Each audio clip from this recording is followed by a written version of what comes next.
राजकुमार, तुम यहाँ से बचकर नहीं जा सकते। जमीन हिलने लगती है, मूर्ति जैसे जीवंत हो उठती है। जो इस खजाने को छूने की कोशिश करेगा उसे अपनी जान से हाथ धोना पड़ेगा। अगर तुम हमें न्याय की ओर ले जाने चाहते हो तो कृपया हमें सच बताओ।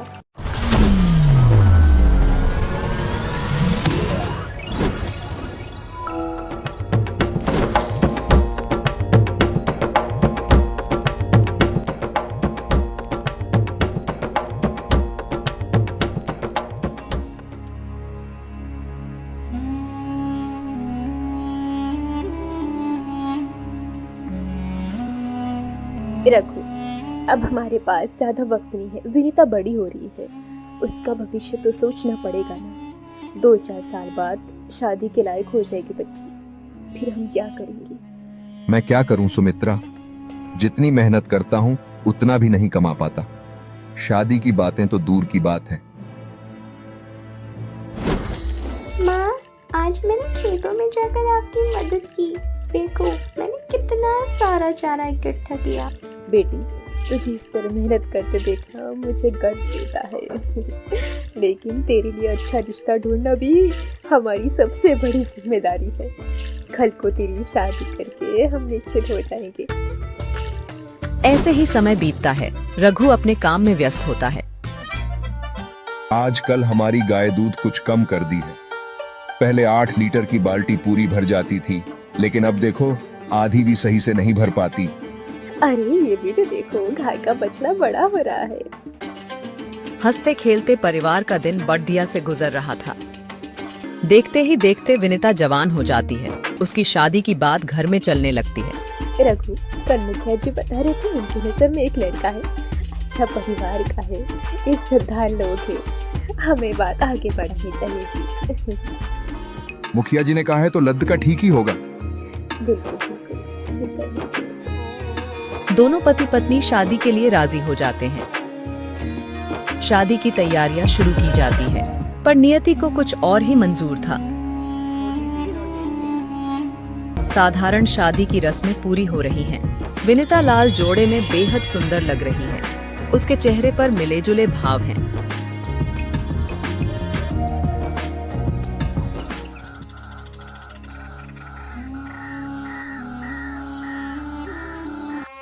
ची टपैक डम डम, शादी को जाए जल्द से जल्द। ची टपैक डम डम। यह विवाह संपन्न हुआ। दूल्हा दुल्हन को आशीर्वाद दें।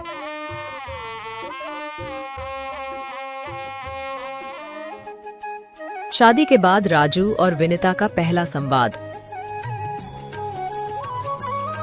देखो, मैं कोई अमीर आदमी नहीं हूँ, लेकिन तुम्हें खुश रखने की पूरी कोशिश करूंगा। मुझे आपके साथ बस इज्जत और प्यार चाहिए। कुछ महीने बाद राजू शराब के नशे में घर लौटता है। तुमने खाने में नमक कम डाला है। तुम मेरे किसी काम की नहीं हो। ये क्या कह रहे हो? मैं तो दिन रात तुम्हारी सेवा में लगी रहती हूँ। चुप रहो, मैं तुम्हारे साथ नहीं रह सकता। वापस अपने घर चली जाओ। विनीता चुपचाप अपना सामान समेटती है और घर से निकल जाती है। विनीता थकी हुई सड़क किनारे बैठी है। उसके पास एक गठरी में उसका सारा सामान है। तभी सामने से एक किसान आता है। मैडम, आप कौन हो और इतनी देर रात यहाँ अकेली क्यों हो? मैं अपने घर जा रही हूँ, थकी हुई हूँ, लेकिन रास्ता लंबा है, जाना मुश्किल हो रहा है। अकेली लड़की का इस तरह सफर करना सही नहीं है। अगर तुम चाहो तो मैं तुम्हारे साथ शादी कर सकता हूँ। मैं तुम्हें सहारा दूंगा। अच्छा, तो बताओ तुम क्या खिलाओगे? मैं तो गरीब किसान हूँ। तुम्हें सूखी रोटी और नमक खिला सकता हूँ। और पहनने के लिए क्या दोगे? जो कपड़े मैं पहनता हूँ वही तुम्हारे लिए भी होंगे, साधारण कपड़े। मैं घर कैसे क्या लेकर जाऊंगी? चलने लायक जूते तो नहीं हैं, लेकिन खच्चर पर बैठा दूंगा। नहीं, मैं अपनी इज्जत और आत्मसम्मान के लिए तुम्हारे साथ नहीं जाऊंगी। तुम मेरी मदद नहीं कर सकते। विनीता आगे बढ़ जाती है और मोहन उसे जाते हुए देखता रह जाता है। रास्ते में विनीता को एक व्यापारी मिलता है जो शानदार कपड़े और गहने पहने हुए है। अरे सुनो, तुम इस सुनसान रास्ते पर अकेली क्या कर रही हो? अपने घर जा रही हूँ। देखो, अगर तुम मेरे साथ शादी कर लो तो तुम्हें इन रास्तों पर नहीं भटकना पड़ेगा। मैं तुम्हें एक आरामदायक जीवन दूंगा। क्या खिलाओगे? रोज मीठे पकवान और सूखे मेवे। तुम्हें कभी भूखा नहीं रहना पड़ेगा। और पहनने के लिए? रेशमी साड़ियाँ, गहने और जूते। और घर कैसे जाऊंगी? एक सुंदर पालकी और नौकर तुम्हारे साथ भेजूंगा। लेकिन तुम मेरी आत्मा को क्या दोगे? प्यार और इज्जत तो तुम्हारे शब्दों में कहीं है ही नहीं। मुझे किसी की दौलत नहीं चाहिए। लखन हैरानी से देखता है और विनीता फिर से आगे बढ़ जाती है। अब विनीता जंगल के पास पहुंचती है। वहां उसे एक बड़ा और बलशाली आदमी मिलता है। लड़की, यहाँ अकेले क्या कर रही हो? ये जंगल सुरक्षित नहीं है। अपने घर जा रही हूँ। अगर तुम मुझसे शादी कर लो तो मैं तुम्हें इन खतरों से बचा सकता हूँ। क्या खिलाओगे? जंगल में जो मिलता है, जंगली फल, कंदमूल। और पहनने के लिए? पत्तों और पेड़ों की छाल। और घर कैसे जाऊंगी? चलने के लिए मजबूत डंडा दूंगा। मुझे ऐसे साधना की जरूरत नहीं, मैं खुद मजबूत हूँ। मैं तुम्हारे साथ नहीं जाऊंगी। विनीता दृढ़ता से आगे बढ़ जाती है। रास्ते के अंत में विनीता को एक घोड़े पर सवार राजकुमार मिलता है। तुम कौन हो और यहाँ अकेली क्यों हो? मैं एक गरीब लड़की हूँ जिसने अपनी इज्जत बचाने के लिए सब कुछ छोड़ दिया है। मैं तुम्हारी इज्जत और सपनों को कभी ठेस नहीं पहुँचाऊंगा। और तुम मुझे क्या दोगे? मैं तुम्हें इज्जत, प्यार और एक ऐसा जीवन दूंगा जहाँ तुम्हें अपनी पहचान बनाने का मौका मिलेगा। विनीता कुछ देर सोचती है और फिर राजकुमार का प्रस्ताव स्वीकार कर लेती है और राजकुमार के साथ उसके घोड़े पर सवार होकर राजमहल की ओर निकल जाती है। रास्ता घने जंगलों और पथरीली पगडंडियों से होकर गुजरता है। विनीता, तुमने मुझ पर भरोसा करके बहुत बड़ी हिम्मत दिखाई है। मुझे भरोसा तो करना पड़ा, लेकिन मुझे अभी भी डर लगता है। तुम सच में वही हो जैसा दिखते हो? समय के साथ तुम्हें सब पता चल जाएगा। रास्ते में अचानक चारों तरफ सन्नाटा छा जाता है। पास के पेड़ों से अजीब सी आवाजें आने लगती हैं। घोड़ा बिदकने लगता है। ये कैसी आवाज है? यह जंगल का नियम है, यहाँ डर को हराना पड़ता है। तभी झाड़ियों से कुछ अजनबी निकलते हैं। वे सभी काले कपड़े पहने हुए हैं और हाथों में तलवारें लिए हुए हैं।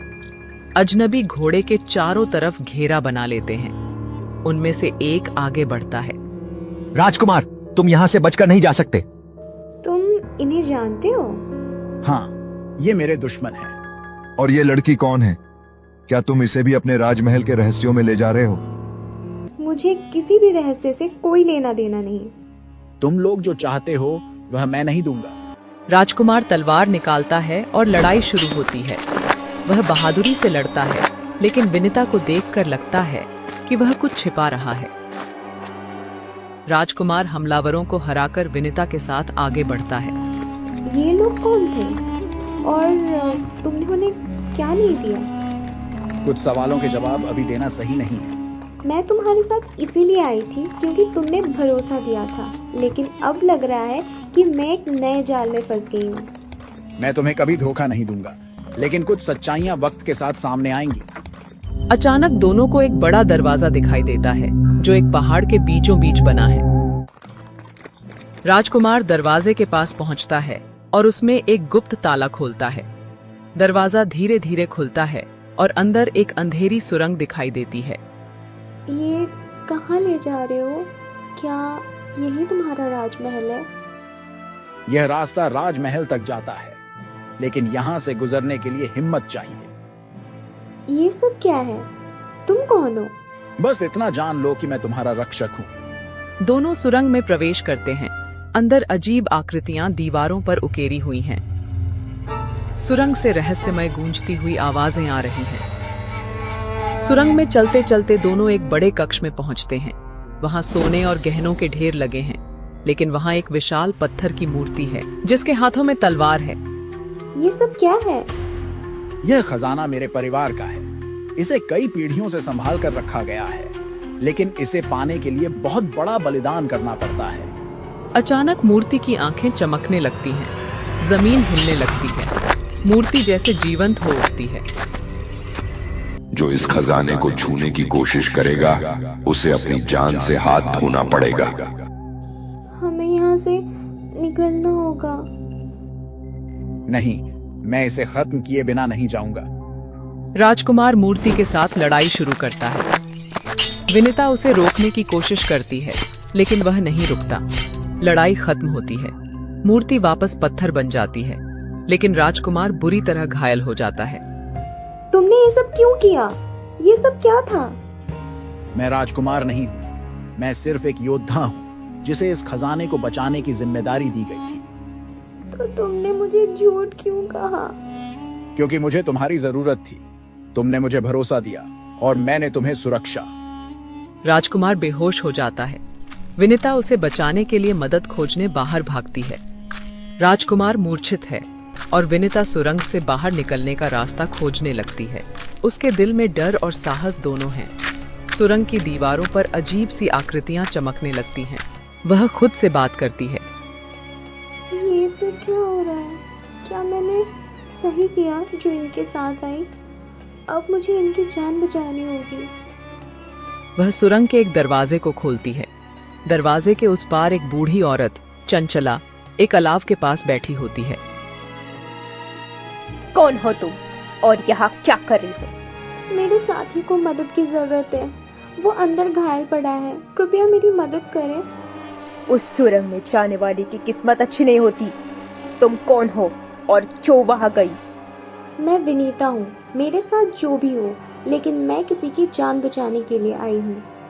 चंचला उसे एक हर्बल पोटली और दवा देती है। याद रखना, उस खजाने पर श्राप है। उसे पाने की कोशिश करने वाला या तो अपनी जान गंवाएगा या अपनी आत्मा। विनिता सुरंग में लौटती है। राजकुमार अब भी मूर्छित पड़ा है। वह उसके घाव पर दवा लगाती है। धीरे धीरे राजकुमार को होश आता है। ये सब क्या है? तुमने मुझसे झूठ क्यों बोला? और ये खजाना इतना महत्वपूर्ण क्यों है? मैं झूठ नहीं बोलना चाहता था, लेकिन अगर तुम सच जानती तो मेरे साथ नहीं आती। सच? कौन सा सच? मैं एक राजकुमार नहीं, बल्कि एक श्रापित योद्धा हूँ। इस खजाने को बचाने के लिए मेरी पीढ़ियों को श्राप दिया गया है। यह खजाना धन का नहीं, बल्कि आत्मा का है। आत्मा का खजाना? इसका मतलब क्या है? इस खजाने की रक्षा करने वाले को अपनी खुशी और प्यार का बलिदान देना पड़ता है। मैं इसे कभी छोड़ नहीं सकता और न ही इसे किसी को लेने दे सकता हूँ। विनिता चौंक जाती है। वह खुद से सवाल करने लगती है कि उसने क्या सही किया और क्यों उसकी जिंदगी इस अजीब परिस्थिति में आ गई। अचानक सुरंग के अंदर हवा तेज हो जाती है। खजाने के पास रखी मूर्ति से चमकीली रोशनी निकलने लगती है। विनिता और राजकुमार दोनों घबराकर खजाने के पास पहुंचते हैं। जो इस खजाने का हकदार नहीं है, वह इसे छूने का दुस्साहस न करे। मैं इस खजाने को नहीं चाहती। मुझे सिर्फ अपने साथी की जान बचानी है। लेकिन तुम यहाँ तक आई हो, तुम्हें अब अपनी आत्मा का इम्तिहान देना होगा। अचानक मूर्ति की आंखें लाल हो जाती हैं और जमीन फिर से हिलने लगती है। विनिता के चारों ओर धुएं की लहरें उठने लगती हैं। वह अपनी हिम्मत को समेटकर खड़ी रहती है। क्या तुम अपनी आत्मा की सच्चाई दिखाने के लिए तैयार हो? हाँ, मैं तैयार हूँ। मूर्ति की आंखों से एक तेज प्रकाश निकलता है जो सीधे विनिता पर पड़ता है। अचानक वह खुद को अपने अतीत में देखती है। वह अपने बचपन, गरीबी और संघर्षों को देखती है।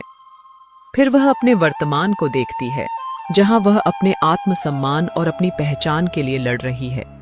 क्या तुम इस खजाने की शक्ति का त्याग कर सकती हो, अगर यह तुम्हें तुम्हारी सारी समस्याओं का समाधान दे? मुझे किसी खजाने की जरूरत नहीं। मेरी आत्मा की ताकत मेरे संघर्षों में है। प्रकाश गायब हो जाता है। मूर्ति शांत हो जाती है। राजकुमार विनिता को देखता है। उसकी आंखों में गर्व और कृतज्ञता होती है।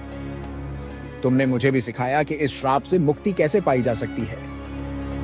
मूर्ति के अंदर से एक जादुई रोशनी निकलती है और सुरंग के सारे अजीब निशान गायब हो जाते हैं। मूर्ति अपने स्थान से हिलती है और पीछे एक गुप्त रास्ता खोलती है।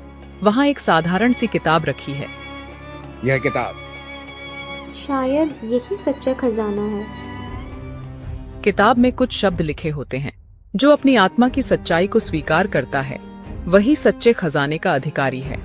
राजकुमार और विनिता किताब लेकर गुप्त रास्ते में आगे बढ़ते हैं।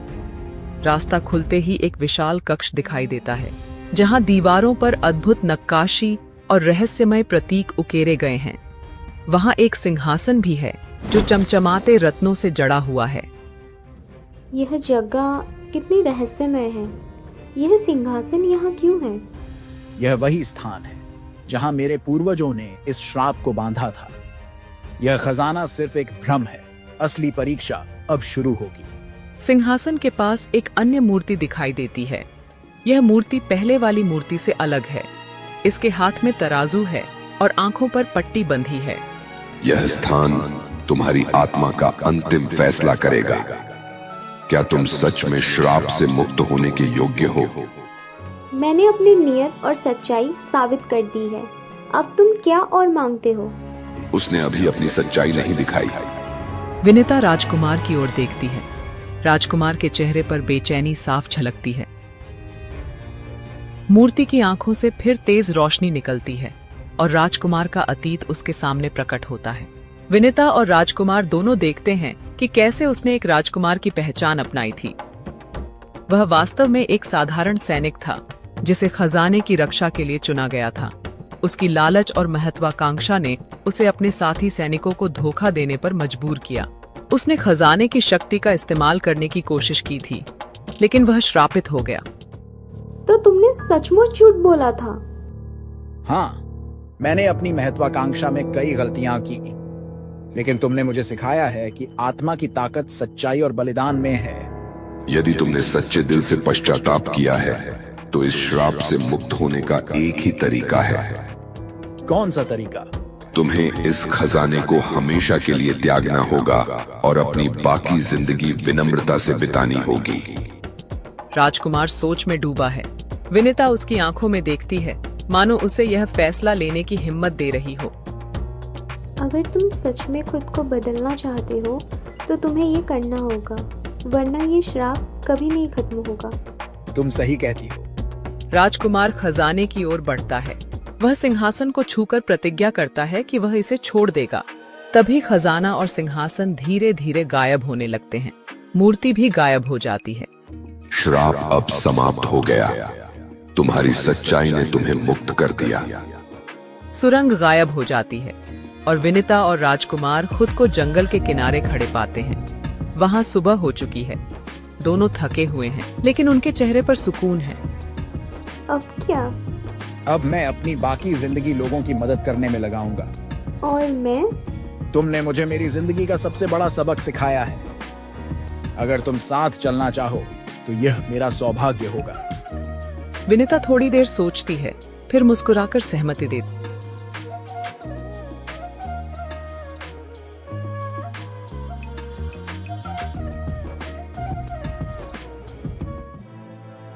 दोनों पास के गांव में पहुंचते हैं। राजकुमार अब साधारण कपड़े पहनता है और लोगों के साथ काम करता है। विनीता भी गांव के बच्चों को पढ़ाने और उनकी मदद करने लगती है। गांव वाले धीरे धीरे दोनों की कहानी जान जाते हैं और उन्हें सम्मान की नजर से देखने लगते हैं। विनीता अब अपनी जिंदगी को नई दिशा देने के लिए तैयार है। विनीता और राजकुमार गांव में अपना नया जीवन शुरू करते हैं, लेकिन चीजें उतनी सरल नहीं हैं जितनी दिखती हैं। एक दिन गांव में एक अजनबी साधु आता है। उसके कपड़े फटे हुए हैं और उसकी आंखों में कुछ अजीब चमक है। यहाँ कौन है जिसने खजाने का श्राप तोड़ा है? विनीता और राजकुमार चौंक जाते हैं। राजकुमार साधु के पास जाता है। आप कौन हैं और आपको इस बारे में कैसे पता? मैं इस श्राप का रक्षक था। तुमने यह सोचा कि खजाने का श्राप समाप्त हो गया है, लेकिन यह केवल शुरुआत है। हमने अपनी सच्चाई साबित कर दी है। अब आप क्या चाहते हैं? श्राप का दूसरा चेहरा अभी बाकी है। खजाने को त्यागने से यह खत्म नहीं होता। अब तुम दोनों को उस आत्मा का सामना करना होगा जो खजाने की रक्षा के लिए मारी गई थी। विनीता और राजकुमार के चेहरे पर चिंता की लहर दौड़ जाती है। गांव में अजीब घटनाएं होने लगती हैं। रात में हवा में चीखें सुनाई देती हैं। गांव के लोग डरने लगते हैं।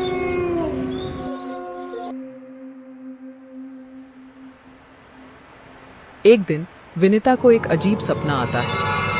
वह खुद को खजाने के कक्ष में खड़ी देखती है। मूर्ति की जगह एक काली आकृति खड़ी है। वह आकृति उसकी ओर बढ़ती है और कहती है, तुम्हारा इम्तिहान अभी खत्म नहीं हुआ। अगर तुमने मुझे नहीं समझा तो पूरा गांव श्राप का शिकार होगा। विनिता अचानक जाग जाती है। उसके माथे पर पसीना है। ये सपना क्यों बार बार आ रहा है? वह राजकुमार के पास जाती है और उसे अपने सपने के बारे में बताती है। यह आत्मा है, यह हमसे कुछ चाहती है, हमें इसका सामना करना होगा।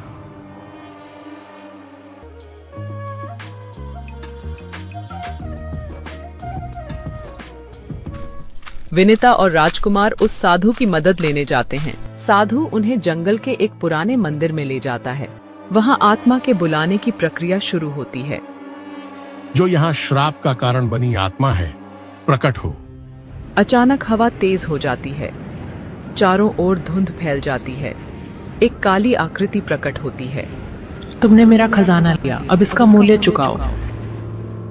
हमने खजाना नहीं लिया, हमने उसे छोड़ दिया है। हम सिर्फ अपनी सच्चाई साबित करना चाहते थे। यह खजाना मेरी जान का बदला है। मेरी हत्या हुई थी और तब से मैं इस खजाने की रक्षा कर रही हूँ। जब तक मुझे न्याय नहीं मिलता यह श्राप खत्म नहीं होगा। तुम्हारी हत्या किसने की थी? आत्मा जवाब देने से पहले गायब हो जाती है। विनिता और राजकुमार साधु के साथ मिलकर आत्मा के बारे में जानने की कोशिश करते हैं। साधु एक पुरानी किताब दिखाता है जिसमें खजाने की कहानी लिखी होती है। यह खजाना उस राजा की बेटी का था जिसने अपने राज्य को बचाने के लिए इसे मंदिर में छिपाया, लेकिन किसी ने उसे धोखा देकर उसकी हत्या कर दी। तब से उसकी आत्मा यहाँ भटक रही है। हमें उस हथियार को सच में खोजना होगा। लेकिन यह आसान नहीं होगा। आत्मा अपनी सच्चाई छिपाने वालों को आसानी से जाने नहीं देगी। गांव में अजीब घटनाएं और तेज हो जाती हैं। फसल खराब होने लगती है। लोग बीमार पड़ने लगते हैं। गांव वाले विनिता और राजकुमार पर दोष लगाने लगते हैं। यह सब तुम्हारे कारण हो रहा है। तुमने उस श्रापित खजाने को छेड़ा। अब हमें इससे मुक्ति दिलाओ। हम इसे ठीक करने की कोशिश कर रहे हैं। कृपया हमें थोड़ा और समय दो। गांव वाले अनिच्छा से मान जाते हैं। राजकुमार और विनिता आत्मा से बात करने के लिए फिर से जंगल के मंदिर में अगर तुम हमें न्याय की ओर ले जाने चाहते हो तो कृपया हमें सच बताओ। आत्मा प्रकट होती है, लेकिन इस बार वह शांत दिखती है। मेरा न्याय उस आदमी के खिलाफ है जिसने मुझे मारा। वह अब भी जिंदा है। वह जिंदा है? हाँ, वह तुम्हारे गांव में छिपा है। अगर तुम उसे ढूंढ पाओ तो मैं इस श्राप को हमेशा के लिए खत्म कर दूंगी। गांव में घटनाएं और भी गंभीर हो जाती हैं। फसलें पूरी तरह से बर्बाद हो चुकी हैं और कई लोग बीमार हो गए हैं। गांव वालों की आंखों में डर और गुस्सा है। वे अब राजकुमार और विनिता पर पूरी तरह से निर्भर हैं, लेकिन अब उनका धैर्य भी खत्म हो रहा है। अगर तुमने कुछ नहीं किया तो हम सब एक साथ इस गांव को छोड़ देंगे। हम अपने बच्चों को कैसे बचाएं? तुम्हें इस श्राप को समाप्त करना होगा। विनिता और राजकुमार दोनों चुपचाप सुन रहे हैं। उनकी आंखों में चिंता और जिम्मेदारी का बोझ साफ दिखाई देता है। हम हार नहीं मानेंगे। हमें वह हत्यारा ढूंढना होगा जो इस सब का जिम्मेदार है। हाँ, अगर वो शख्स हमारे बीच है तो हमें उसे पहचानना होगा। दोनों फैसला करते हैं कि वे गांव में मौजूद सभी लोगों से पूछताछ करेंगे, लेकिन इसका कोई रास्ता साफ नहीं दिखाई देता।